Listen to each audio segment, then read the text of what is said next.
Un saludo especial a nuestros estudiantes de séptimo grado, por supuesto, también a sus maestros y a la familia que decide acompañarnos en este recorrido que dedicamos a las ciencias naturales.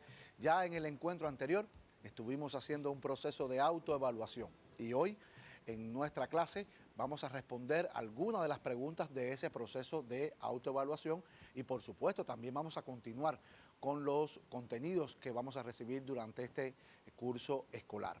Yo les propongo comenzar este recorrido por elementos que nos ayudan a entender cómo clasificamos y cómo ordenamos el mundo vivo que tan complejo puede ser. Es necesario siempre clasificar para poder ordenar y entender mejor todo lo que nos rodea. Por ejemplo, si entramos a una biblioteca, encontramos que los libros están organizados según el género literario y por tanto es más fácil cuando vamos a buscar un texto determinado, encontrarlo en el estante específico que habla de este género literario. Y así también sucede en el mundo de las ciencias naturales. Se han establecido clasificaciones para poder estudiar mejor los diferentes grupos. Es importante que conozcan que van a encontrar muchas clasificaciones en las diferentes bibliografías que puedan consultar. Pero nosotros vamos a asumir este tipo de clasificación que está basada básicamente en los siguientes criterios. Tenemos, por ejemplo, la organización del núcleo, en el que encontramos organismos procariotas y organismos eucariotas. Entre los organismos procariotas encontramos las móneras, un reino que es complejo, pero es el de menos complejidad de todos los reinos que vamos a estudiar este curso escolar. Encontramos además, a partir de esta organización, con células eucariotas, unicelulares y pluricelulares, o sea, organismos que tienen una sola célula y organismos que tienen varias células. ¿Y por qué solo sucede con la célula eucariota o por qué solo lo especificamos en la célula eucariota? Porque los organismos procariotas todos son unicelulares y esto se basa en la estructura, el criterio de clasificación. Seguimos además y aparecen ahí como los organismos pluricelulares pueden tener nutrición autótrofa u heterótrofa. En el caso de la nutrición, puede ser además la heterótrofa absortiva o ingestiva. Por tanto, también hay diversidad en el tipo de nutrición heterótrofa. Absortiva, por ejemplo, los hongos, y la ingestiva, por ejemplo, nosotros, los seres humanos. Cuando nos referimos a la nutrición heterótrofa absortiva, es la que absorben los alimentos del medio ya elaborados. Y la ingestiva es la que toman del medio los alimentos y se produce ese proceso de ingestión o de digestión en el que intervienen otras sustancias. La nutrición autótrofa, entre otros organismos, el más representativo son las plantas, que son las que son capaces de producir sus propios alimentos. A partir de estos criterios de clasificación, entonces encontramos 5 reinos, que es también conocida la clasificación de Whittaker. El reino móneras, el reino protistas, hongos, plantas y animales. Esta es la clasificación que vamos a encontrar en nuestras ciencias naturales en séptimo grado y vuelvo a repetir, encontrarán muchas formas de clasificar y criterios disímiles que se siguen para ello. Nosotros vamos a asumir este criterio de clasificación que nos ayuda a agrupar los diferentes reinos. Y vamos a comenzar en nuestro encuentro de hoy precisamente con el primero de estos reinos, con el reino móneras. Para el estudio de ello le propongo las interrogantes siguientes. ¿Por qué la Tierra no se cubre de cadáveres y el océano no constituye un enorme basurero? ¿Cuáles son las causas de las enfermedades infecciosas que aquejan a la humanidad? ¿Cómo pudiéramos prevenirlas? En el caso de la primera interrogante, todos los organismos tienen un ciclo de vida en el que nacen, se desarrollan, se reproducen y mueren. Y por tanto, a partir de que mueren estos organismos, ¿qué organismos vivos que encontramos en nuestro planeta son los que posibilitan que nuestra Tierra, nuestra gran casa grande, el océano, no constituya un enorme basurero, que estos cadáveres se descompongan continuamente?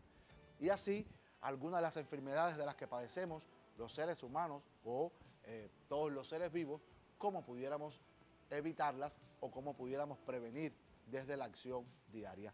Para responder estas interrogantes, les propongo el tema de nuestro encuentro de hoy.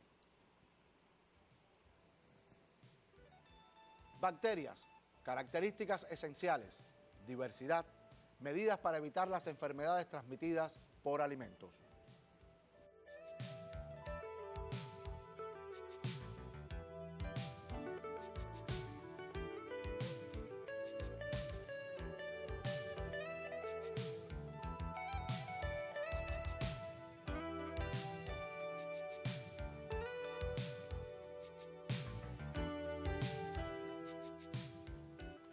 Este es un tema que vamos a profundizar en nuestros encuentros y por supuesto, como siempre les digo, ustedes deben seguir consultando su libro de texto, porque el espacio televisivo de 27 minutos no es suficiente para aprender todo lo que necesitamos acerca de este reino. Es necesario hacer una aclaración, porque en el reino Moneras ustedes van a encontrar las bacterias y las cianobacterias, pero en séptimo grado solo vamos a estudiar las bacterias. A partir de lo que ya conocemos y que ya vimos en nuestro encuentro anterior, en encuentros anteriores referido a la célula como unidad de estructura y función, hablamos de las células procariotas.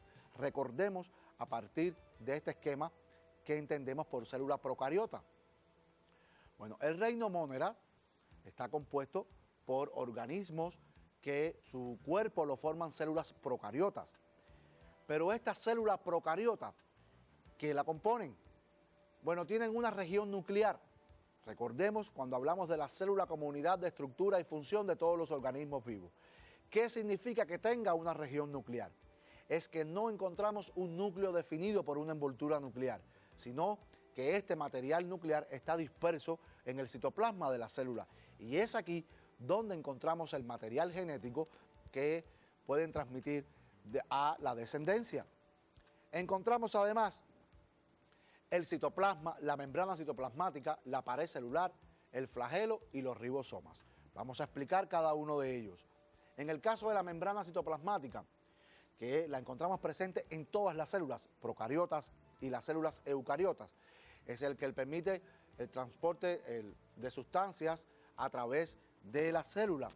La pared celular, casi todas las bacterias presentan pared celular. Y siempre decimos casi todas, porque no podemos ser categóricos. Los avances de las ciencias han demostrado que es un mundo muy diverso y todos los días se descubren nuevas especies con características que pueden diferir o no de estas que estamos hablando. La mayoría además presentan un flagelo, que es como esta pequeña cola que les permite la locomoción a las bacterias, los ribosomas y el citoplasma, donde encontramos todo este material como los ribosomas. Por tanto, en el reino Moneras encontramos organismos microscópicos, unicelulares y procariotas. Cuando hablamos del reino Monera, estamos hablando del reino en su sentido general, que incluye las bacterias y las cianobacterias, pero es necesario partir siempre de lo general para después llegar a lo particular. Estas son las características del reino Monera, pero entonces, ¿cómo podemos definir a las bacterias? Bueno, con estas mismas características, son organismos microscópicos, unicelulares y procariotas. Todos los elementos referidos a bacterias los pueden encontrar en su libro de texto en las páginas de la 175 a la 181. Tomen nota entonces de la definición de bacterias.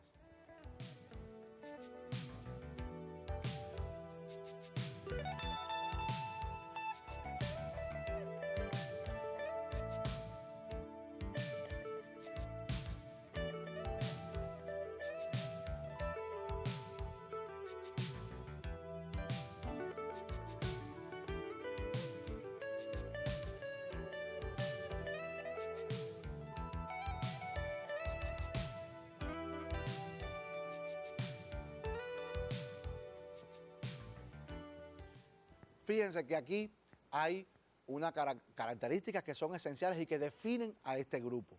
Siempre son microscópicos. Las bacterias no podemos verlas a simple vista. son procariotas.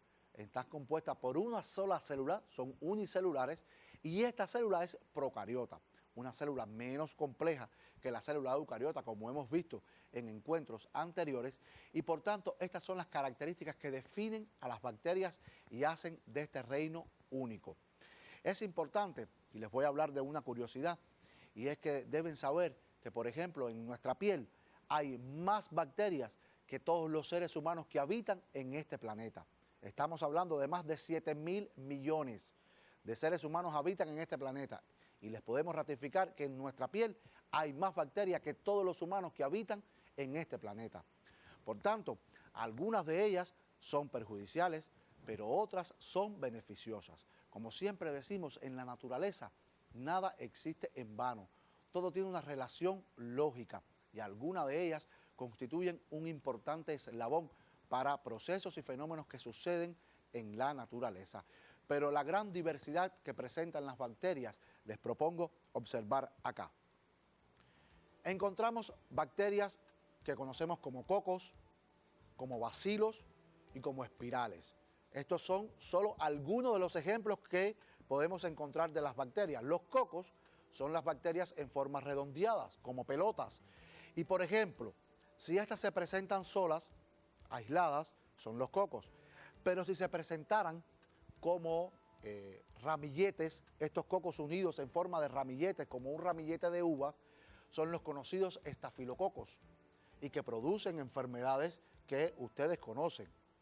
Los bacilos son las bacterias en forma de bastoncito, que también pueden presentarse unidas, y pueden ver en su libro de texto la figura que se muestra, seguir conmigo, la gran diversidad de bacterias que pueden encontrar. Y las espirales son con esta forma de muelle que pueden encontrar. Muchas de estas bacterias fueron observadas por Louis Pasteur, científico importante, nacido en 1822 y que falleció en 1895, y que a partir de su descubrimiento, cuando observó que el vino se convertía en vinagre, porque algunos organismos como las bacterias, a partir de la fermentación, convertían el vino en vinagre.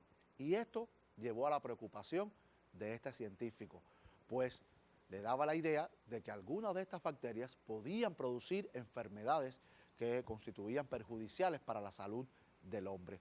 Y el científico Roberto Koch, el famoso científico alemán, es quien descubre después el bacilo de Koch, quien produce la enfermedad de la tuberculosis y que constituyó una enfermedad que acabó con la vida de millones de habitantes en este planeta.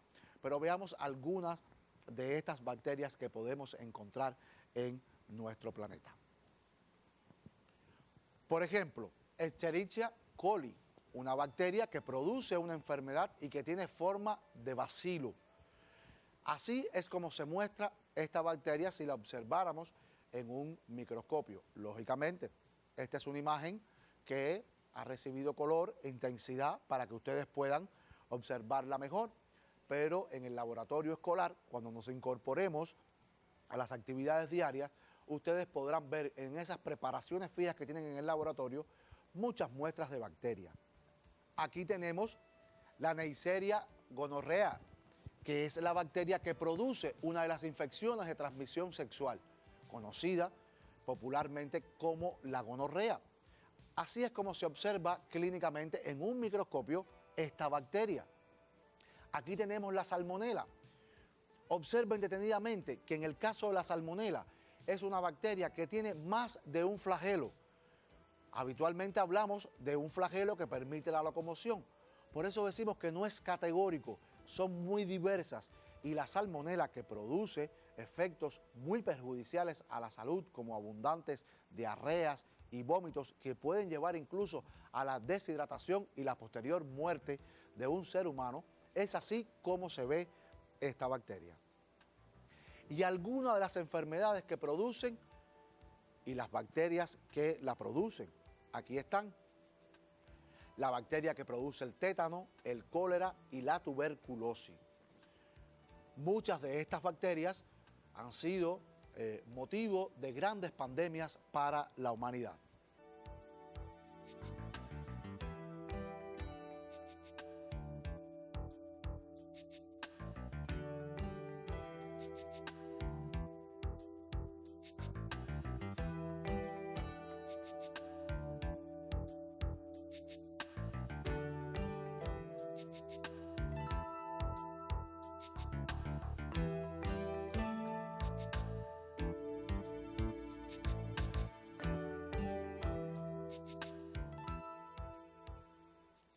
Muchas enfermedades son producidas por bacterias, no solo esta que hemos visto en nuestra clase de hoy. Ustedes pueden seguir indagando, investigando con su libro de texto y con el resto de la bibliografía que puedan encontrar, también por la página Cubeduca y por su repasador virtual que sigue siendo de acceso gratuito, pueden hacer todas las preguntas necesarias. Pero todas las enfermedades, o la mayoría de ellas, podemos evitarlas. Estas enfermedades contagiosas que son producidas por microorganismos. ¿Cuáles son algunas de las medidas que debemos tomar para evitar el contagio de estas enfermedades? Observemos. Medidas preventivas, por ejemplo, la refrigeración de los alimentos para evitar que sean descompuestos por la acción bacteriana o de otros microorganismos. Lavar frutas y vegetales antes de consumirse. Proteger los alimentos de la presencia de insectos y roedores. Hervir el agua. Estas son algunas de las medidas. Vamos a continuar con otra de las medidas, pero ahora deben tomar nota de ello.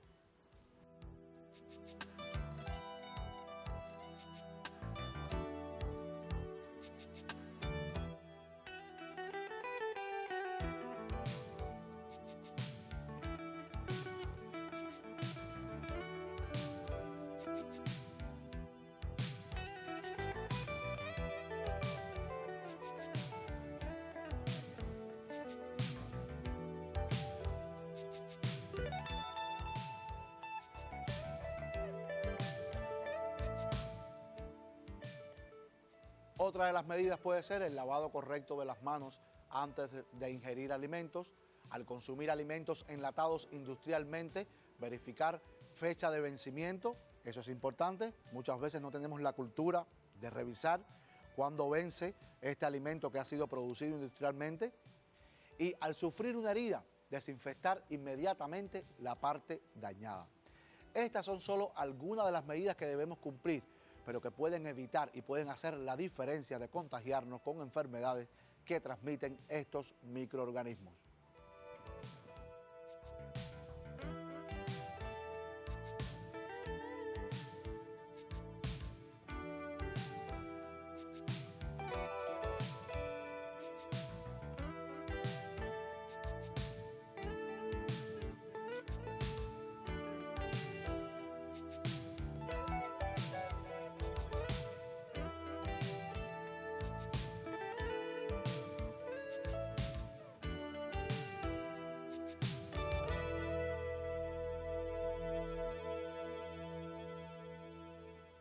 Pero no todas las bacterias son perjudiciales.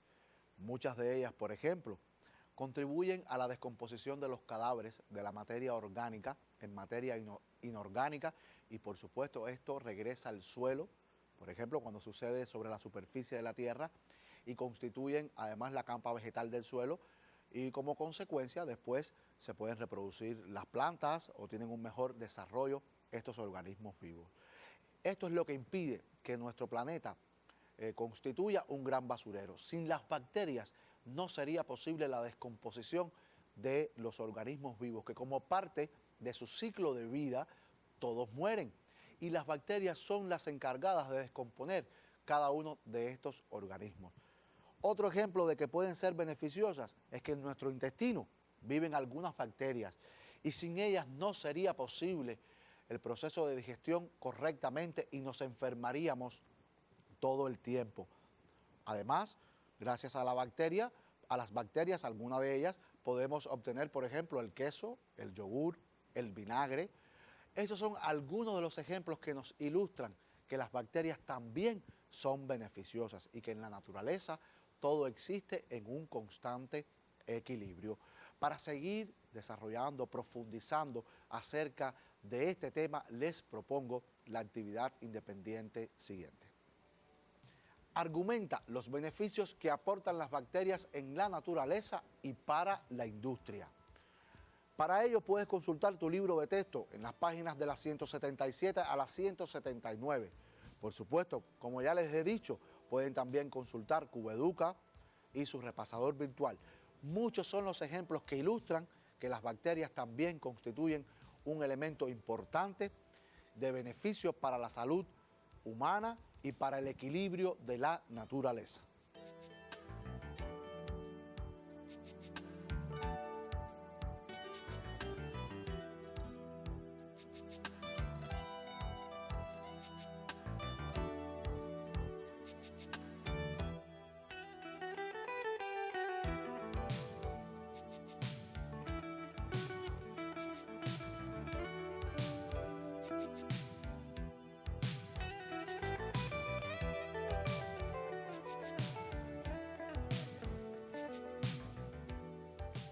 Y para finalizar nuestro encuentro de hoy, les propongo revisar las dos primeras preguntas que habíamos dejado en nuestra clase dedicada a la autoevaluación. Esperando, por supuesto, que hayan sido lo más sincero, lo más honesto posible, que lo hayan hecho solo para de verdad verificar cuánto necesitan profundizar en algunos conocimientos. Recordemos entonces esa primera interrogante. Decía, en el texto se mencionan componentes del medio ambiente. Clasifícalos en bióticos, abióticos y socioeconómicos. De los elementos que aparecían en el texto encontrábamos los ríos, el árbol, el aire, el águila y las ciudades. Los ríos constituyen, a partir del concepto de medio ambiente que ya conoces, un elemento abiótico. Aunque en los ríos se desarrolla la vida y sin el agua no sería posible la vida. El agua, que es la principal composición de los ríos, es un elemento abiótico, un componente abiótico dentro del medio ambiente. El árbol, por supuesto, es un componente biótico, que significa que tiene vida. El aire, otro componente abiótico. El águila, otro elemento biótico, estamos hablando de un ave. Y las ciudades son el resultado de la actividad industrial, del desarrollo económico de los seres humanos y por tanto estamos hablando de los componentes socioeconómicos que encontramos en el concepto de medio ambiente que ustedes ya conocen. Sin embargo, se podrán dar cuenta que cada uno de estos elementos tiene una relación estrecha y no sería posible el desarrollo de la vida sin la presencia de uno del otro. Por ejemplo, los ríos es un elemento abiótico, no tiene vida, pero no sería posible para el árbol, para el águila, para los seres humanos, para un grupo de especies que habitan en este planeta sin la presencia de los ríos, y así sucede con todos los elementos que encontramos en nuestro planeta. Lo más importante es que las ciudades, ese elemento que se refería a los componentes socioeconómicos, cumplan con todos estos requerimientos para insertarse en la naturaleza, en el medio, de una forma natural y que no constituya un elemento que pueda contribuir a degradar el medio. La segunda pregunta que encontrábamos en nuestro examen de autoevaluación decía así: la carta escrita por el líder indígena sin duda constituyó una profecía relacionada con la actividad antrópica y el cuidado del medio ambiente. Inciso A, menciona los problemas ambientales globales que enfrentamos en el siglo XXI. Explica uno de ellos. Recordarán cómo el jefe indio Seattle hablaba de todos esos problemas que iban a enfrentar a partir de la introducción del hombre blanco, como él le llamaba, en su mundo natural. ¿Y cuáles son esos problemas ambientales que enfrentamos en el siglo XXI? Aquí lo tenemos. La degradación de los suelos, la deforestación, la contaminación ambiental, el agotamiento de la capa de ozono, la pérdida de la diversidad biológica, problemas de población y el cambio climático como el gran problema ambiental que enfrentamos los seres humanos en este tiempo que nos ha tocado vivir, como el cambio constante de la temperatura en nuestro planeta. Recordemos entonces las sabias palabras de este líder indígena Seattle cuando decía: cuando los hombres blancos intervengan y sus ciudades comiencen a llegar a nuestros bosques, terminará la vida y comenzará la supervivencia. Y eso era lo que nosotros decíamos casi una profecía, porque es lo que ha sucedido en las grandes ciudades del mundo en el siglo XXI. Explicar uno de ellos a partir de un ejemplo es muy fácil. Podrían tomar cualquier ejemplo, como cuando se pierde una especie, que constituye esto para el medio que les rodea, para las cadenas tróficas, para el desarrollo incluso de alguna actividad económica importante que esta especie es necesaria, y para el propio equilibrio de la naturaleza. Y ejemplos de la explicación de estos problemas ambientales están en su libro de texto. Espero entonces que hayan podido responder exitosamente estas dos primeras interrogantes. Recuerden que aprender ciencias naturales no es aprender de memoria conceptos, definiciones, procesos y fenómenos, sino asumir una postura ética ante la vida. Esa es la tarea que les dejo y los espero entonces en un próximo encuentro para seguir hablando de ciencias naturales.